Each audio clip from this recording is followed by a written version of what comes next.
नमस्कार विद्यार्थी मित्रांनो.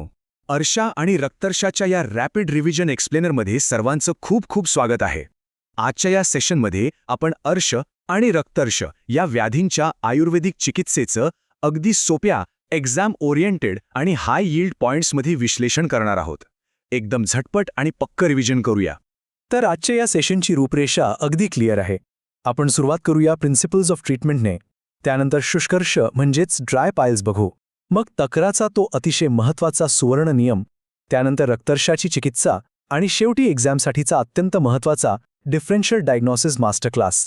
चला तर मग सेक्शन 1 पासून सुरू करूया. प्रिन्सिपल्स ऑफ ट्रीटमेंट म्हणजेच उपचारांचे 4 प्रमुख स्तंभ. आयुर्वेदिक ग्रंथांमध्ये अर्शावर उपचारांचे 4 मुख्य टप्पे सांगितले आहेत. बघा, पहिला आहे शस्त्र म्हणजेच सर्जिकल इंटरव्हेन्शन्स, दुसरा आहे क्षार किंवा अल्कली थेरपीज, तिसरा अग्नी म्हणजेच कॉटरायझेशन आणि चौथा टप्पा आहे औषध म्हणजेच मेडिसिनल थेरपीज.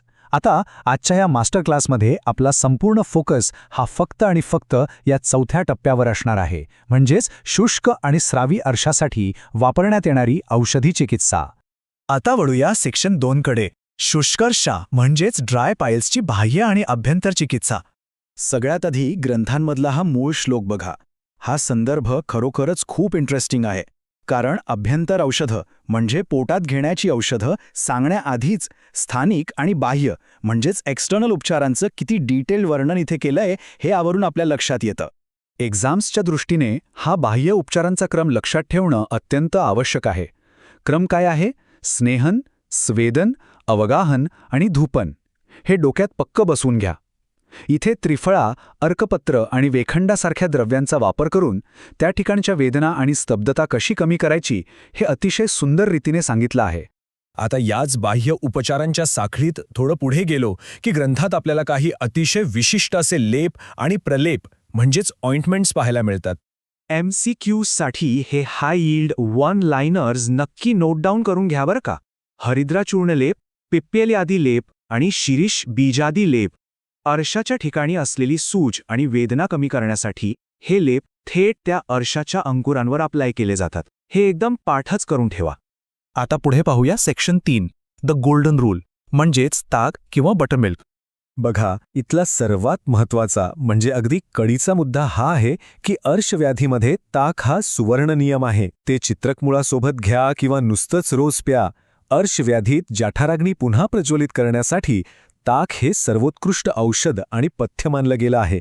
आणि विशेषतः जेव्हा वात आणि कफाचं प्राबल्य असतं तेव्हा तर याला पर्यायच नाही.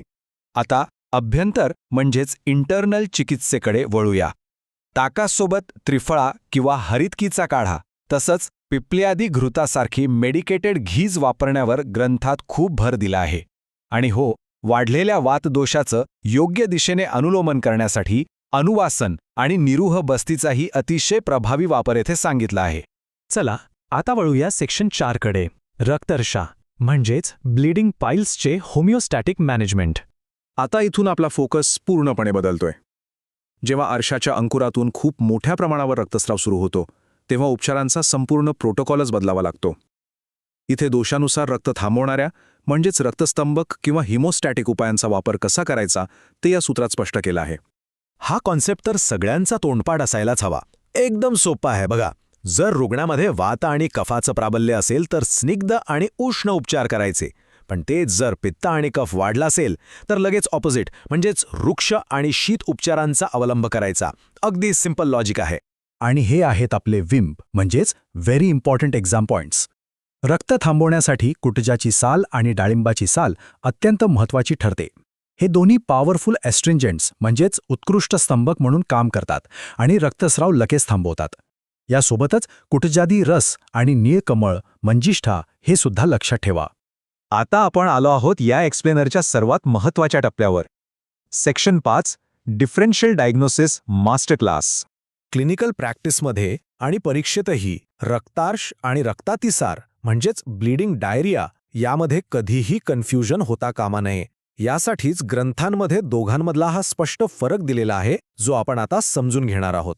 बघा, दोन्ही व्याधींमध्ये रक्त जाते, पण रुग्णाला मूळव्याधीचा जुना इतिहास असणं, मलप्रवृत्ती घट्ट असणं आणि गुदभागी अर्शाचे अंकुर हाताला लागणं ही लक्षणं कन्फर्म करतात की हा रक्तार्श आहे.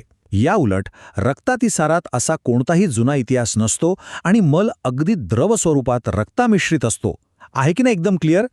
आता शेवटी आपण रक्तार्श आणि रक्तपित्त यामधला फरक ह्या 9 पॉइंट टेबलच्या मदतीने समजून घेऊया. लक्षात घ्या, रक्तपित्त हा एक सिस्टमिक ब्लीडिंग डिसऑर्डर आहे. हे 9 पॉइंट्स आपण अगदी हाय यील्ड फॅक्ट्समध्ये सिम्प्लिफाय केले आहेत. रक्तपित्तामध्ये गुद, मुख, नाक अशा अनेक मार्गांतून भरपूर रक्तस्राव होतो आणि तोही वेदनाविरहित. या उलट रक्तार्शामध्ये रक्तस्राव हा केवळ गुदमार्गातून होतो, तो कमी प्रमाणात असतो आणि सर्वात महत्त्वाचं म्हणजे शौचाच्या वेळी तो अतिशय वेदनादायी असतो.